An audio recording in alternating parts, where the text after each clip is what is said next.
Pulso económico que, como es costumbre, empezamos echando la vista atrás a ver qué tal le ha ido al IBEX 35. Qué bonito es contar un rebote. El de hoy es espectacular. 2,19% de aumentos en el IBEX. El índice general prospera hasta los 9.352,1. Algunos valores avanzan, casi todos, menos uno, todos los demás han avanzado en mayor o menor medida. El que más, Grifols, 4,39 arriba, Celnex 4,27 arriba, Inmobiliaria Colonial 3,92 arriba. En el lado, fíjense, en el lado de las pérdidas, hoy solo podemos relatar una pérdida, la de Fluidra, y es muy escasa, muy leve, 0,34 abajo. El resto pues son los que menos prosperan, pero no pierde nada. El segundo en esa línea es Endesa, que recupera 0,79, y el tercero es Redeia, que recupera 0,84. Y a continuación les vamos a adelantar algunos de los contenidos que serán, imagino, los que van a entretener más a nuestros expertos, a los mejores expertos que convocamos aquí cada tarde, para que ustedes, desde donde nos vean, no se pierdan detalle. Bueno, y en nuestra mesa de análisis económico tenemos que hablar de las previsiones del Fondo Monetario Internacional. Ha rebajado en 3 décimas el crecimiento del PIB de España, pero nos deja el dudoso podium de ser el país desarrollado que más va a crecer el año que viene. Para este año el FMI cree que creceremos un 2,5%, para el año que viene solo un 1,7%. Ojo que para el año que viene el Fondo Monetario tiene previsto que en España continuemos con el fenómeno de la inflación, 4% de previsión. Así es que si esperaban tregua en ese sentido, pues no la vamos a tener.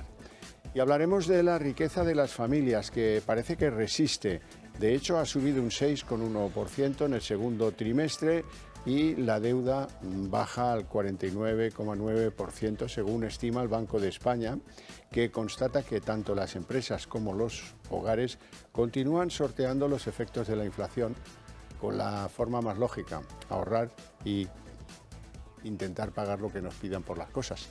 Les presento ya a nuestros invitados a continuación. Don Santiago Sánchez, que es economista y profesor de diversas materias económicas. Muy buenas tardes. ¿Qué tal? Muy buenas tardes. ¿Todo bien, Santiago? Todo muy bien, encantado. Me alegra mucho verte.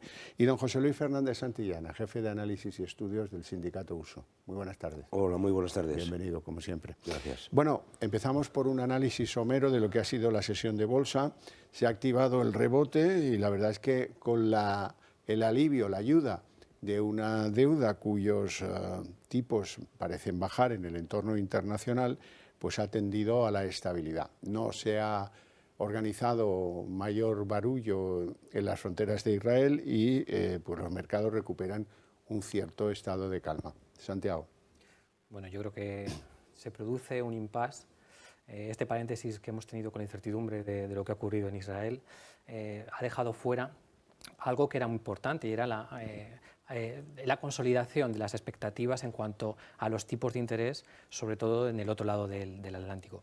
Las intervenciones del vicepresidente de la FED y de la presidenta de la FED de Dallas, yo creo que han venido ya a reforzar que vamos a estar en un entorno de tipos altos. El mercado ya ha descontado esto, es consciente de que no va a haber rebajas de tipos inmediatas, ni mucho menos, y ese horizonte de fiabilidad y de tranquilidad en el largo plazo pues introduce cierta calma a las bolsas y acomoda el precio de los bonos, y eso mejora el rendimiento de las cotizaciones en general y del comportamiento de los índices.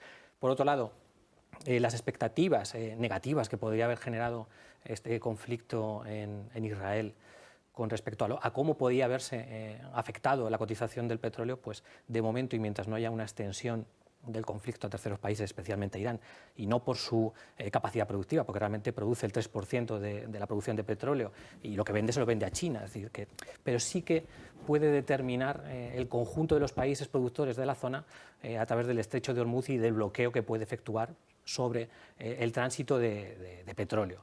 Mientras eso no suceda, pues tendremos estabilidad en las bolsas, podemos tener cierta incertidumbre en los próximos días, pero desde luego el mercado ha premiado sobre todo esa acomodación de las expectativas en cuanto a inflación y en cuanto a tipos de interés en el otro lado del Atlántico. El estrecho de Hormuz, que es con mucha diferencia el de mayor paso del tráfico petrolero hacia todas partes. Sale de los países del Golfo, pasa por el Golfo de Hormuz y desde ahí se distribuye al mundo. ¿No, José Luis?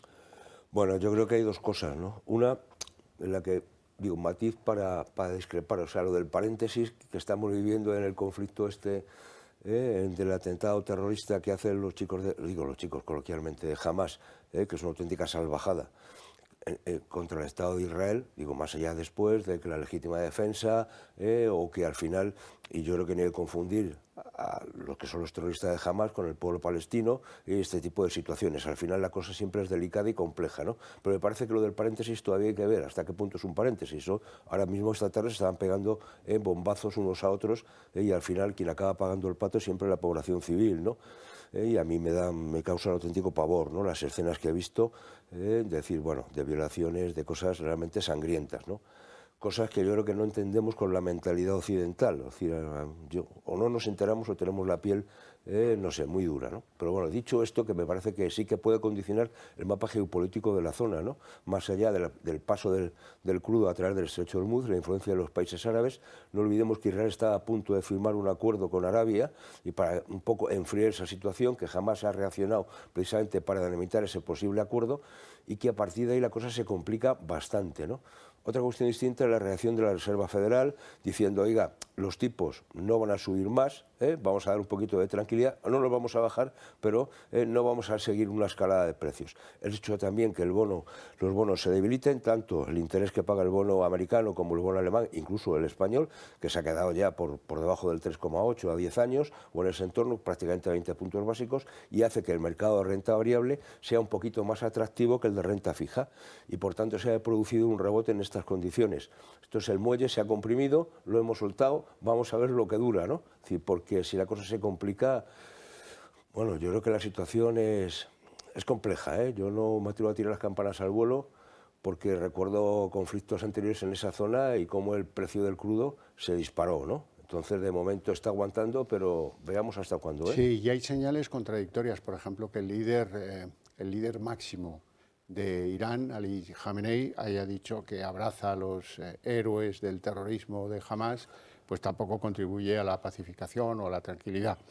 Bueno, de todas maneras, aviso a navegantes, la señal de fortaleza técnica que pueda hoy derivar de los ritmos de nuestro IBEX 35, no sé si debería dar esperanza a los alcistas.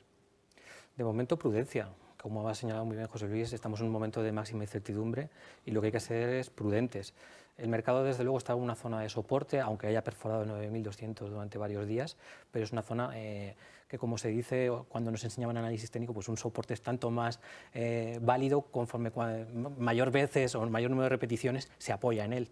Y el 9.200 ha sido una zona de soporte durante varios meses. Desde ahí pues era esperable un rebote técnico acompañado por la situación que se encuentra en el mercado internacional, pero yo actuaría con prudencia y sería muy precavido, por lo menos hasta que nos rompamos el 9.600 y podamos estar en otro horizonte distinto. Bueno, primero vamos a los 9.500 y después seguimos a los 600. A mí me parece que el tema es, hombre, si uno mira las que más han subido, son aquellas que están como más expuestas a intereses de la deuda, ¿no? En la medida que el bono baja, que los intereses caen, automáticamente eso les pone en mejores condiciones, precisamente porque les va a quitar un cierto lastre o una carga económica. Entonces, me parece que eso también se ha tenido muy en cuenta precisamente en la sesión de hoy, ¿no? Vamos a ver si eso continúa en los próximos días, ¿no?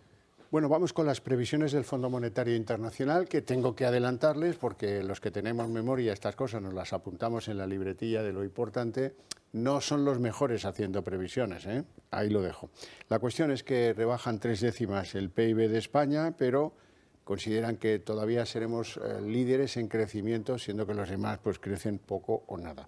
Las previsiones de este año, 2,5% de crecimiento para España, para el año que viene peor, 1,7%, y el escenario de inflación que nos remite, lo consideran en el año que viene en el 4% de inflación. La expansión de la economía española este año y el siguiente se producirá al mayor ritmo entre las principales economías avanzadas, según el nuevo informe de Perspectiva Económica Mundial, publicado este martes por el Fondo Monetario Internacional, que ha mantenido sin cambio su pronóstico para 2023, aunque ha rebajado en 3 décimas el del próximo año.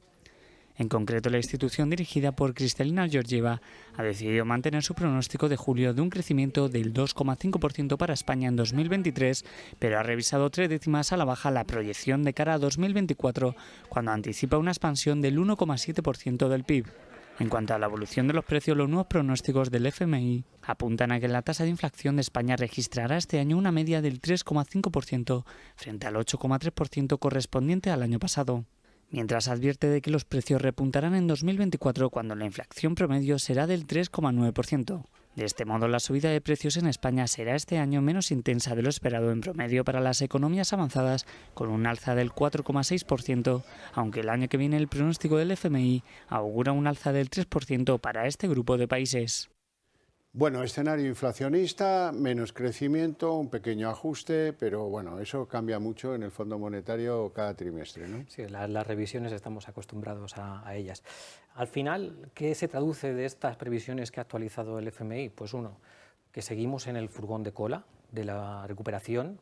No si cogemos un año concreto, pero si analizamos el periodo en concreto, desde 2019 hasta 2025, que es donde nos dejan estas previsiones del FMI, nos dejan el furgón de cola entre los 4 últimos países, con más tasa de paro, a excepción de Ucrania, por otras circunstancias completamente distintas, y con una inflación que es superior a la media de los países de la OCDE. Eso, con el mayor apoyo fiscal que hemos tenido, con un endeudamiento que supera los 365.000 millones de euros y con unos fondos europeos que venían a recuperarnos. Es decir, que nos encontremos en el segundo trimestre de 2023 solo un 2% por encima de los niveles que teníamos prepandemia, es más que preocupante y desde luego no pasaría un examen de eficiencia del gasto público y de las políticas públicas. Dicho esto, hay datos que todavía son contraproducentes. Es decir, que el consumo privado todavía se encuentre un 1,1% por debajo del cuarto trimestre de 2019.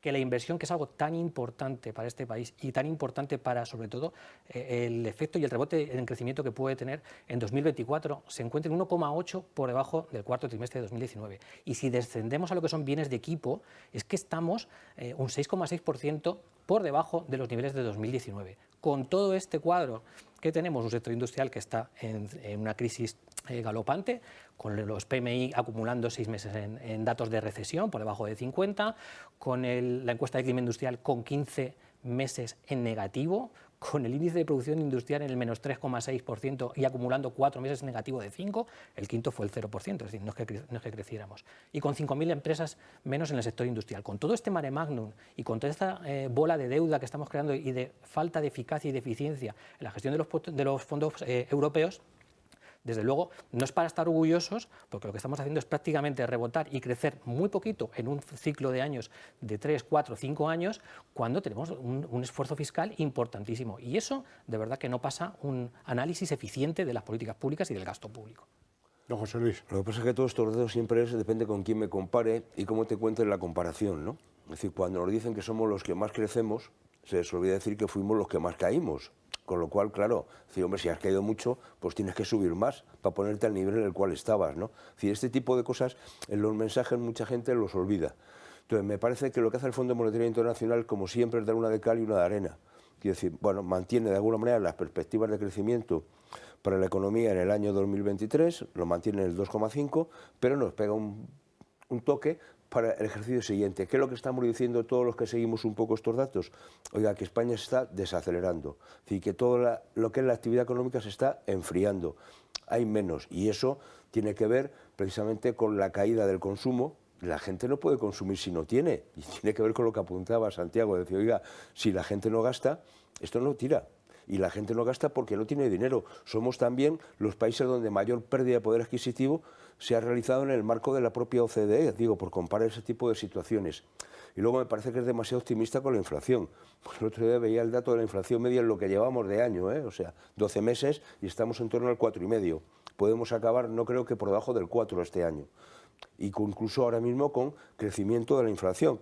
Digo, de la general, por no hablar de la subyacente, que sigue por otra vía bastante más alta. Y es lo que realmente es preocupante si nos comparamos con los países europeos.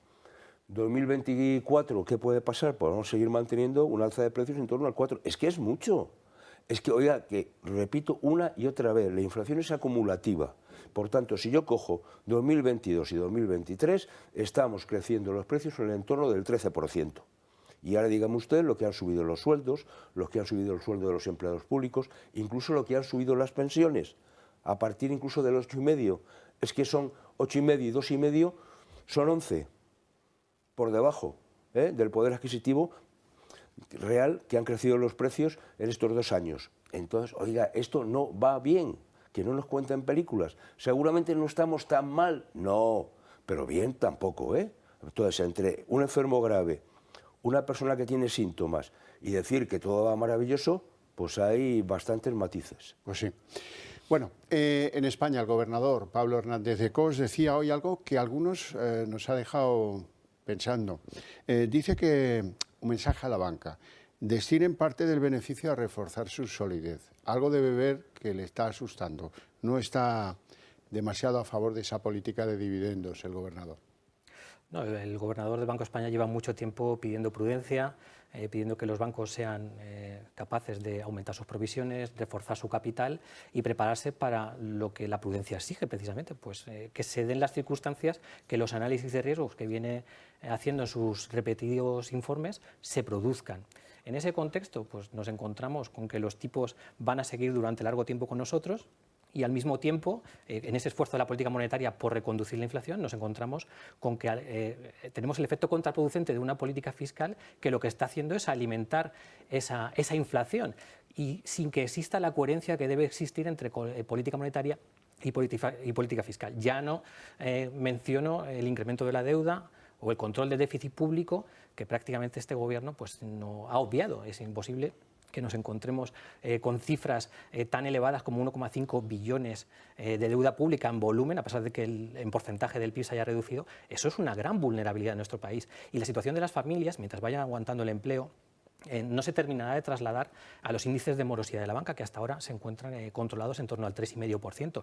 Pero el riesgo latente existe, el deterioro, tanto por la subida de los tipos de interés de las economías familiares, como apuntaba José Luis antes, por los efectos acumulativos de la inflación, al final están deteriorando la renta disponible de las familias y la capacidad de llegar a fin de mes. Y eso, si se mantiene en el largo plazo, terminará incidiendo en los préstamos, primero en los préstamos al consumo y en último lugar los préstamos hipotecarios. Bueno, mensaje a los bancos. Sí, yo lo que digo siempre es que yo siempre digo lo mismo, como cuando juegas a los, valga la redundancia, los juegos de mesa, ¿no? Y hay una cosa que es la banca. Entonces, mucha gente quiere siempre ser la banca porque nunca pierde, ¿no? Es la que controla. La banca casi nunca pierde, digo, en algunos casos muy esporádico. Entonces, me parece que ha estado varios años sin repartir dividendos, ha tenido la ocasión de hacerlo y es esa tentación.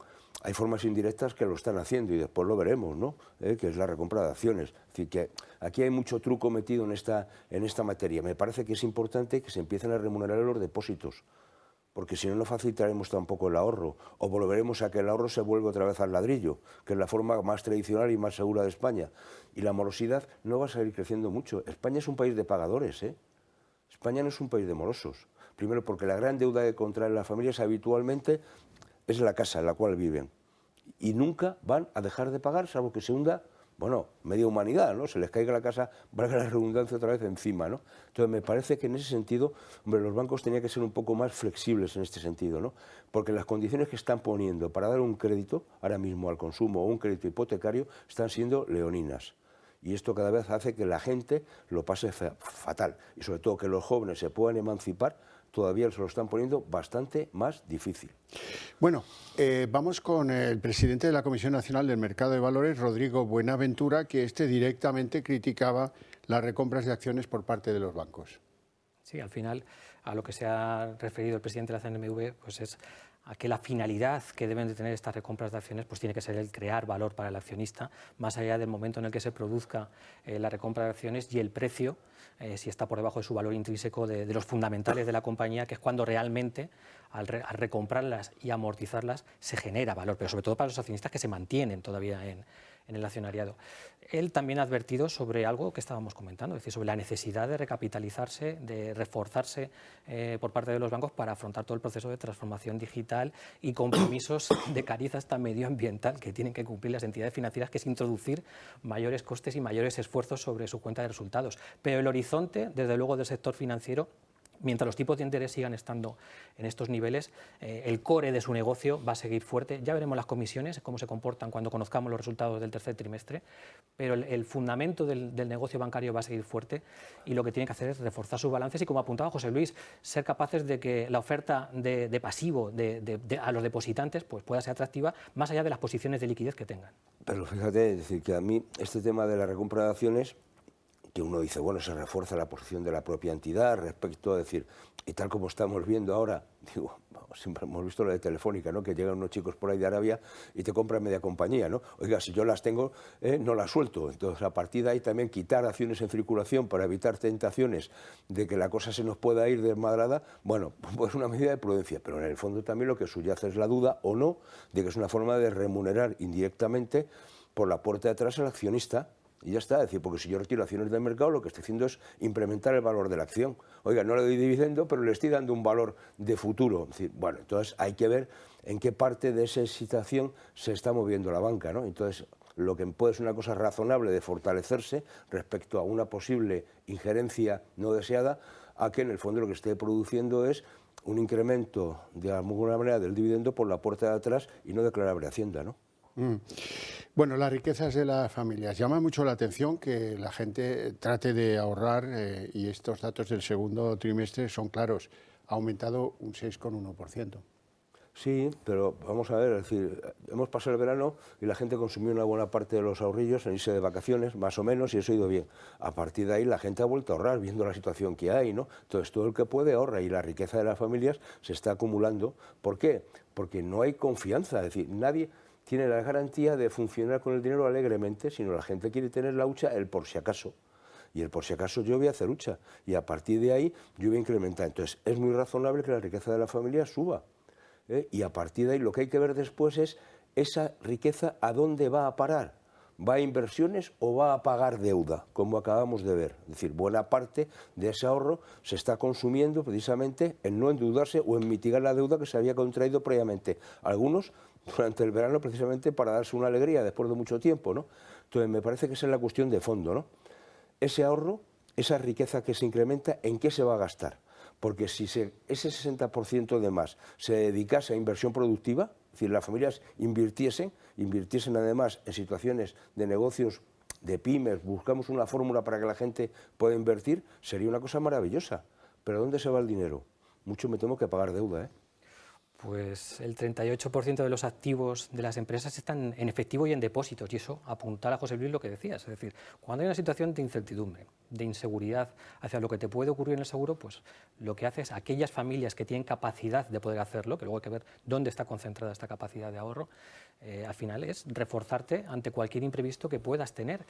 Y el efecto de desapalancamiento que ha tenido las familias pues es también una clara muestra de esto, o sea, la reducción de... Récord en amortización de hipotecas, claro, y de compra de hipotecas en efectivo, con lo cual es sintomático de hacia dónde se está dirigiendo el ahorro de las familias. Y el miedo, pues efectivamente... Lo conduce el miedo. Por cierto, don José Luis, la productividad se estanca.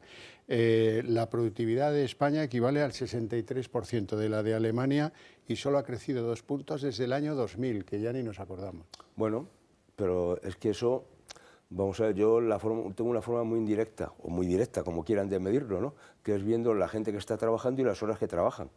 Entonces, si tenemos teóricamente mucha más gente trabajando, pero trabajan menos horas, oiga, la productividad por hora de trabajo se va al garete, ¿no? Y eso tiene que ver mucho con este tipo de situaciones, ¿no? Es decir, en España, cuando ha mejorado la productividad, no ha sido por un valor añadido, sino simplemente porque iba más gente al paro y manteníamos la producción. Por tanto, producíamos con menos gente más cosas. Ahora estamos haciendo lo contrario, poniendo más gente en el mercado de trabajo, pero trabajando menos horas, con lo cual nos estamos haciendo trampas en el solitario. Sí, porque no atendemos los elementos clave para una mejora de la productividad que no se base solamente en el empleo que se mantenga. Eso. No tenemos tiempo para más, lo dejamos aquí con mi agradecimiento a ustedes dos por su presencia y por sus opiniones y a ustedes por su interés desde sus hogares. Para ustedes, eso sí, tengo premio porque a la vuelta de publicidad arrancamos con la redacción abierta.